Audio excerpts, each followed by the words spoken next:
जय श्री गणेश। आज मैं आपको कार्तिक माह के कृष्ण पक्ष की रमा एकादशी की कहानी कहने जा रही हूँ। प्राचीन काल में मुचुकुंद नाम का एक राजा राज्य करता था। उसके इंद्र, वरुण, कुबेर, विभीषण आदि मित्र थे। वह सत्यवादी तथा विष्णु भक्त था।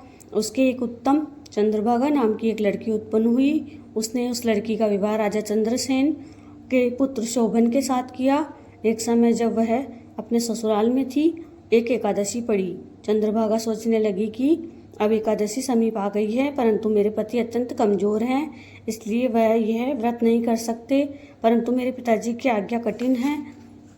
जब दशमी आई तब राज्य में ढिंढोरा पीटा। उसको सुनकर शोभन अपनी पत्नी के समीप गया और उससे पूछा, हे प्रिय, तुम मुझे कुछ उपाय बतलाओ, क्योंकि यदि मैं व्रत करूँगा तो अवश्य ही मर जाऊंगा। इस पर चंद्रभागा बोली, हे प्राणनाथ, मेरे पिता के राज्य में एकादशी के दिन कोई भी भोजन नहीं करता।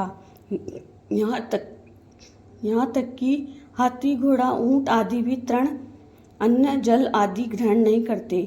फिर यहाँ मनुष्य कैसे भोजन कर सकते हैं? यदि आप भोजन करना चाहते हैं तो यहाँ से किसी दूसरे स्थान को चले जाइए, क्योंकि यदि आप इस स्थान पर रहोगे तो आपको व्रत अवश्य ही करना पड़ेगा। इस पर शोभन बोला कि हे प्रिय, आपका कहना बिल्कुल उत्तम है, मैं अवश्य ही व्रत करूंगा। मेरे भाग्य में जो लिखा है वही होगा। ऐसा विचार करके उसने एकादशी का व्रत किया। और अब सूर्य भगवान भी अस्त हो गए और जागरण के रात्रि हुई। वह शोभन को दुख देने वाली थी। दूसरे दिन प्रातः होने से पहले शोभन इस संसार से चल बसा। राजा ने उसके मृतक शरीर का दहन करा दिया। चंद्रभागा अपने पति की आज्ञा अनुसार अग्नि में दहन न हुई, परंतु पिता के घर रहना उत्तम समझा। रमा एकादशी के व्रत के प्रभाव से शोभन को मद्राचल पर्वत पर धन धान्य से युक्त तथा शत्रुओं से रहित एक उत्तम नगर प्राप्त हुआ। एक समय मुकुचन नगर में रहने वाला एक सोम शर्मा नाम का ब्राह्मण तीर्थयात्रा के लिए निकला। उसने घूमते घूमते उसको देखा। उस ब्राह्मण ने उसको अपने राजा का जमाई जानकर उसके निकट गया। राजा शोभन ब्राह्मण को देखकर आसन से उठ खड़ा हुआ। वह उससे अपने ससुर तथा स्त्री चंद्रभागा की कुशलता को पूछने लगा।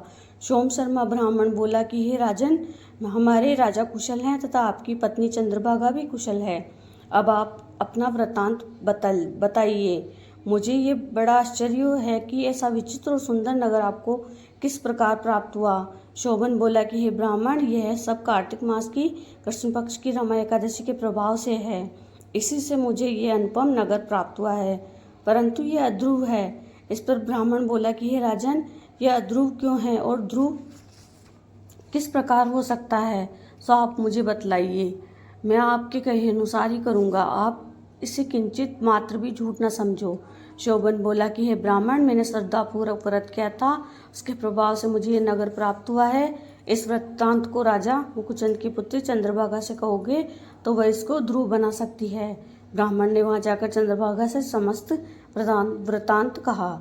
इस पर राजकन्या चंद्रभागा बोली कि हे ब्राह्मण, आप मुझे उस नगर को ले चलिए, मैं अपने पति को देखना चाहती हूँ। मैं अपने व्रत के प्रभाव से उस नगर को ध्रुव बना लूंगी। चंद्रभागा के वचनों को सुनकर वह सोम शर्मा ब्राह्मण उसको मद्राचल पर्वत के पास वामदेव के आश्रम में ले गया।